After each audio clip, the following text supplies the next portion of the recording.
Estação da Notícia. O Ministério Público do Rio Grande do Sul solicitou que o Exército assuma a entrega de doações às vítimas da enchente na cidade de Eldorado do Sul após uma operação realizada sábado contra desvios dos donativos por integrantes da Defesa Civil Municipal. Dos 39 mil habitantes de Eldorado, que fica na região metropolitana de Porto Alegre, 32 mil foram afetados pelas enchentes. O GAECO, Grupo de Atuação Especial de Combate ao Crime Organizado do Ministério Público Gaúcho, cumpriu 9 mandados de busca e apreensão contra 3 agentes públicos. Pelo menos 2 deles são pré-candidatos às eleições deste ano no município. O desvio seria para beneficiar futuros eleitores dos investigados. O Procurador-Geral de Justiça, Alexandre Saltes, do Rio Grande do Sul, autorizou que o Ministério Público se reunisse com o Exército para que os militares assumam com urgência o recebimento, controle e distribuição das doações à população. No município de Barra do Ribeiro, outra investigação do Ministério Público apura se doações foram entregues indevidamente em uma entidade ligada a um pré-candidato nas próximas eleições municipais. 3 suspeitos foram alvo de outra operação do GAECO na última quinta-feira. Dessa vez, onde estavam armazenados os itens desviados e também na casa de 2 suspeitos. Foram recolhidos ainda documentos, celulares e mídias eletrônicas que servirão como provas do desvio das doações. A investigação continua. Da Rádio Nacional em Brasília, Ana Lúcia Caldas.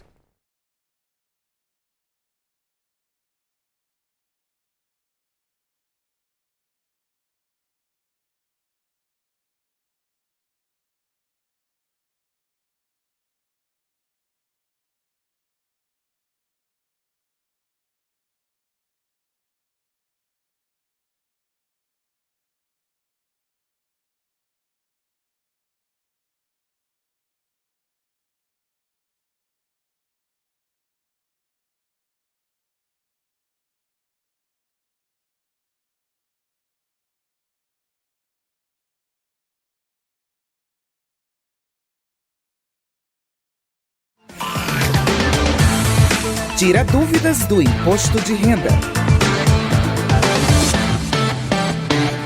Para quem já entregou a declaração do imposto de renda, resta só uma missão: a de acompanhar se a Receita Federal recebeu a sua declaração corretamente e principalmente se você caiu na malha fiscal, popularmente conhecida como malha fina. Este acompanhamento pode ser feito eletronicamente. Quem explica é o Supervisor Nacional do Imposto de Renda na Receita Federal, José Carlos Fonseca. Normalmente, no dia seguinte à entrega da declaração, as informações sobre eventuais pendências identificadas já estarão disponíveis para o contribuinte na internet ou pelo celular. Mesmo que tenha sido um terceiro que fez a declaração, um contador, por exemplo, a declaração, o cidadão pode consultar e ver se ficou alguma pendência em suas declarações. O caminho mais fácil é pelo app Receita Federal. Baixe o app na sua loja de aplicativo, entre com a sua conta GovBR e acesse o Meu Imposto de Renda.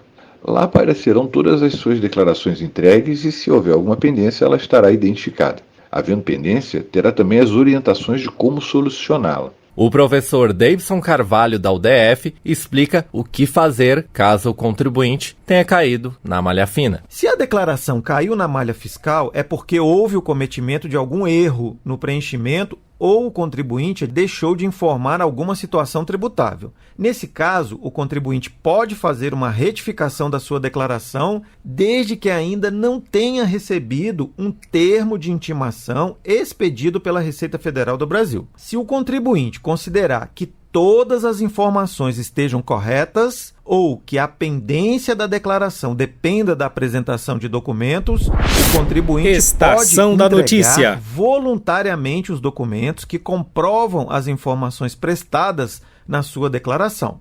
A entrega deve ser feita diretamente pelo portal ECAC em formato digital, utilizando os aplicativos e-Defesa e o e-Processo, quando o período de entrega da documentação estiver liberado pela Receita Federal.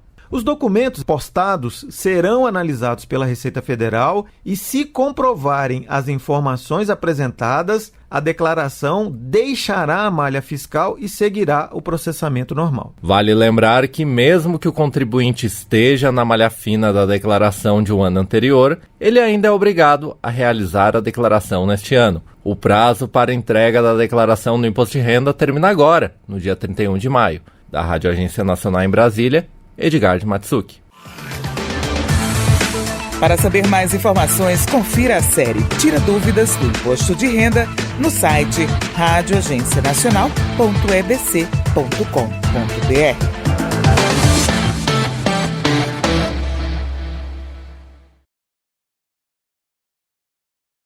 O Senado discute nesta segunda-feira uma proposta de emenda à Constituição que acaba com os chamados terrenos de marinha.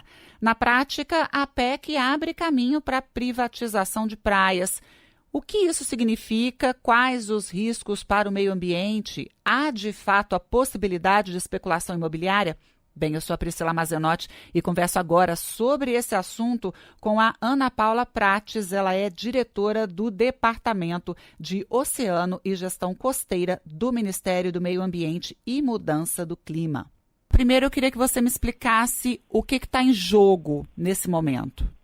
Então, na realidade é o seguinte, é uma PEC, né, que vale a pena dizer que não é um PL, não é um projeto de lei, é um projeto de emenda à Constituição que acaba com a figura dos terrenos de marinha, tá? E os terrenos de marinha não são terrenos da Marinha, que também é importante entender, são terrenos da União.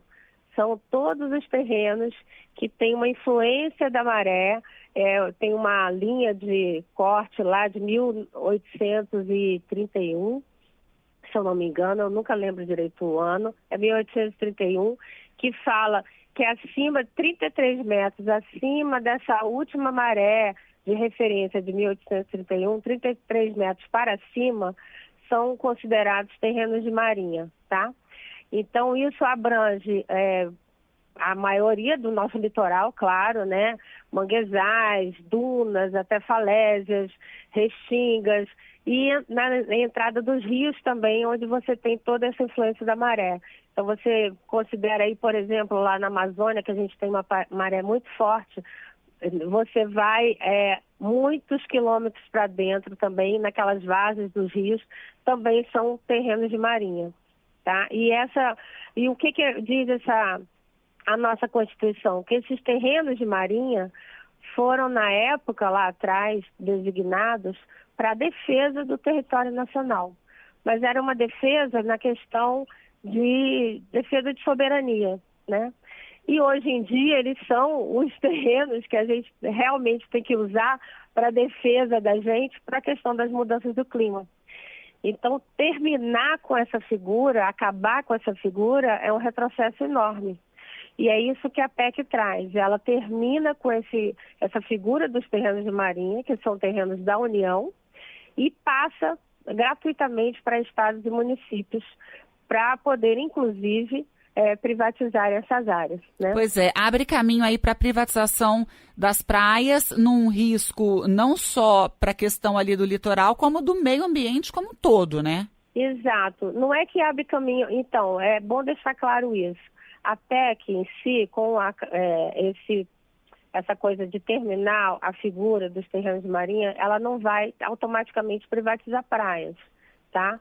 Mas a questão é o acesso às praias, aí sim que podem ser privatizados, porque na hora que esses terrenos todos que ficam adjusantes das praias forem privatizados, você começa a ter uma privatização do acesso às praias, que são bens comuns da sociedade brasileira, e aí já por uma outra lei, que é a lei que institui o Plano Nacional de Gerenciamento Costeiro, tá? E isso é importante deixar claro.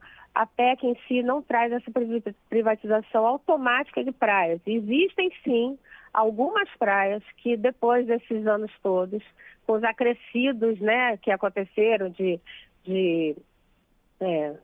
engorda de praias, aterros, etc., você teria alguns pedaços ali que entrariam como terrenos de marinha, mas não todas.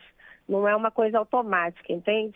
Então, assim, para além dessa história da democratização, né, porque a praia é um terreno de livre acesso de todas as pessoas que estão lá, porque você pode ter na prática a construção de um condomínio que vai fechar aquilo ali e só quem mora naquele condomínio tem acesso. Exatamente. Tem também o risco ao meio ambiente em si, a manguezais, falésias, tudo isso que você falou.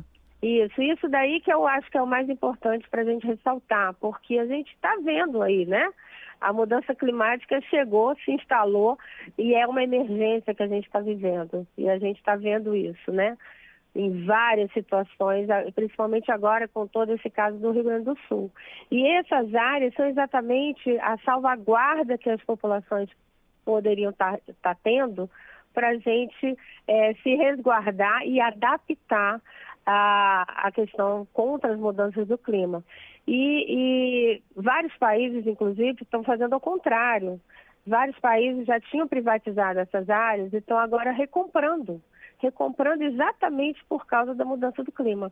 E a gente fazer isso agora, nesse momento, é ir totalmente contra a história, né, de novo. Então é uma coisa de voltar atrás aí significativamente em questões ambientais muito sério, tá? Pois é, e essa audiência pública hoje à tarde no Senado, ela acende a luz vermelha? Exatamente, porque a PEC já passou pela Câmara, foi em 2022, ela passou lá na Câmara.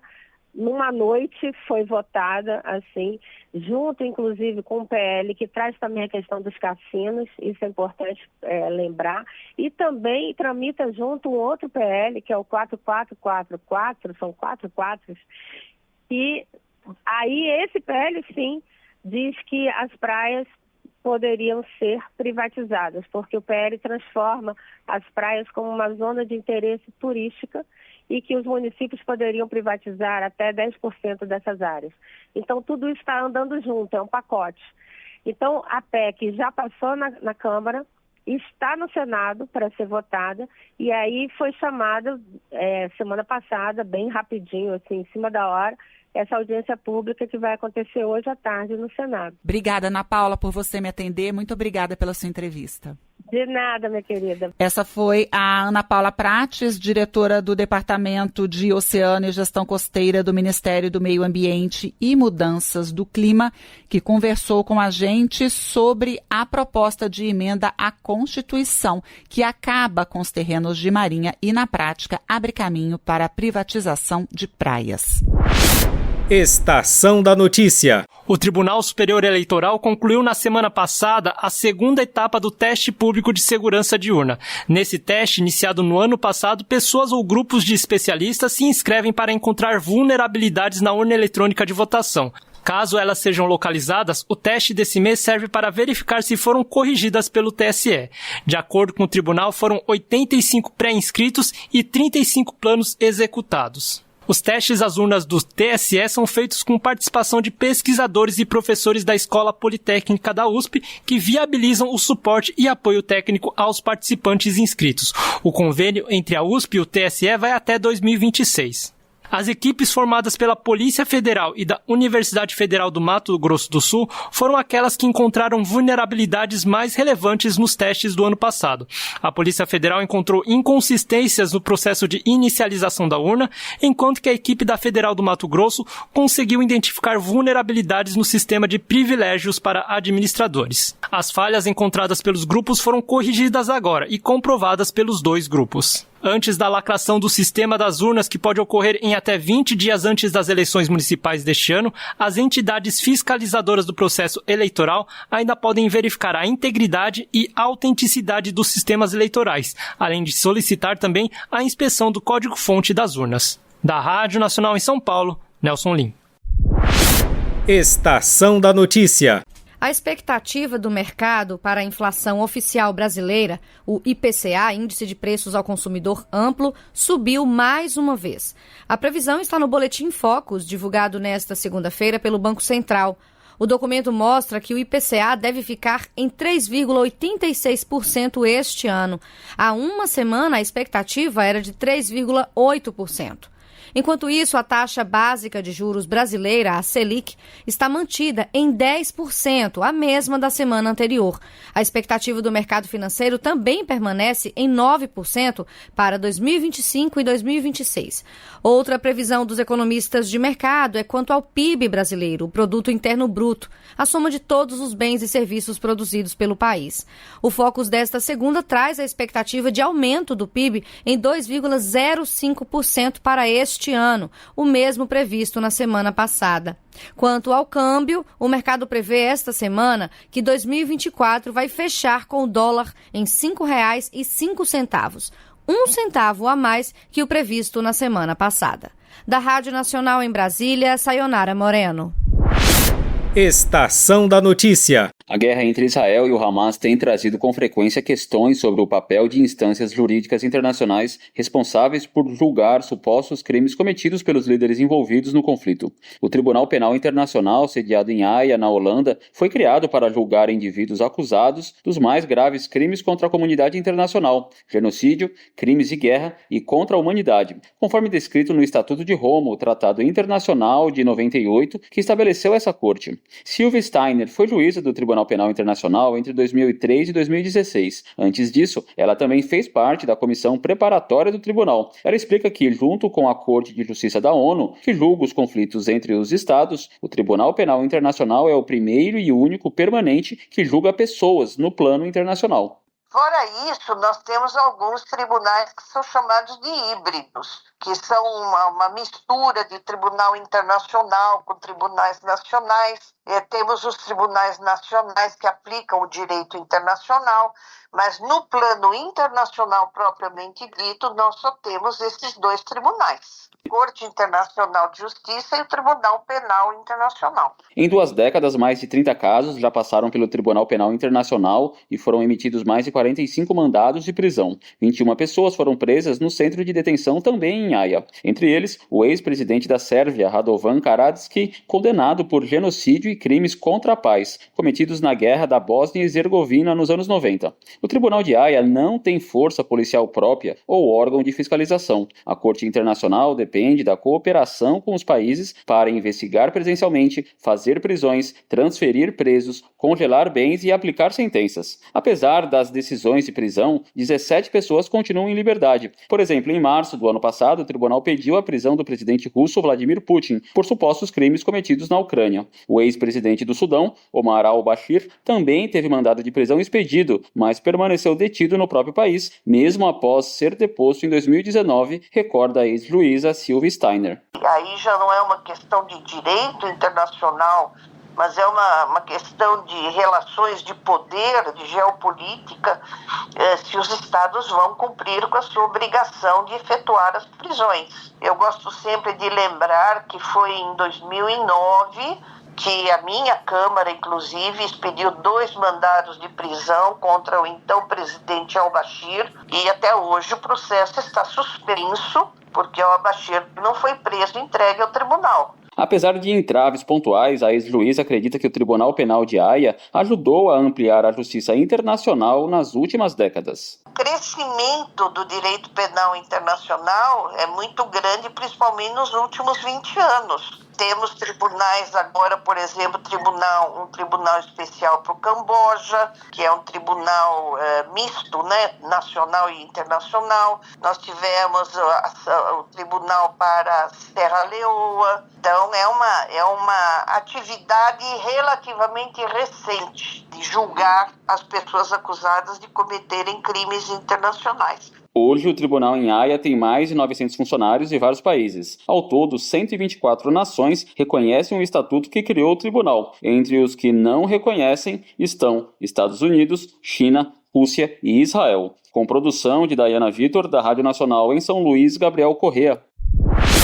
Estação da Notícia. E vamos começar com a Série B do Campeonato Brasileiro. Nesta sexta-feira, o América Mineiro derrotou o Santos por 2-1 No sábado, Guarani e Paysandu empataram em 0-0. Neste domingo, o Ituano venceu a Ponte Preta 2-0, o Vila Nova empatou com o Brusque 2-2, o Ceará venceu a Chapecoense por 2-1. Nesta segunda-feira, 3 jogos, teremos Coritiba e Operário no estádio Couto Pereira, Botafogo de Ribeirão Preto e Novo Horizontino no estádio Santa Cruz, o Avaí recebe o Goiás no estádio da Ressacada em Florianópolis. Copa do Nordeste, definidos os finalistas, o CRB foi até Salvador, segurou o empate em 0-0 com o Bahia e ganhou nos pênaltis por 8-7 e está na final da decisão. Já o Fortaleza foi até Recife e goleou o Sport por 4-1, portanto, CRB e Fortaleza vão fazer a final da competição. Falando do vôlei, Liga das Nações Masculina, o Brasil perdeu para a Itália por 3-2 no Maracanãzinho. E para fechar, Grande Prêmio de Mônaco de Fórmula 1, a vitória foi do piloto da casa Charles Leclerc da Ferrari. Em segundo, chegou o australiano da McLaren Oscar Piastri. Em terceiro, o espanhol também da Ferrari, Carlos Sainz Jr. Da Rádio Nacional em Brasília, Bruno Mendes. Estação da Notícia.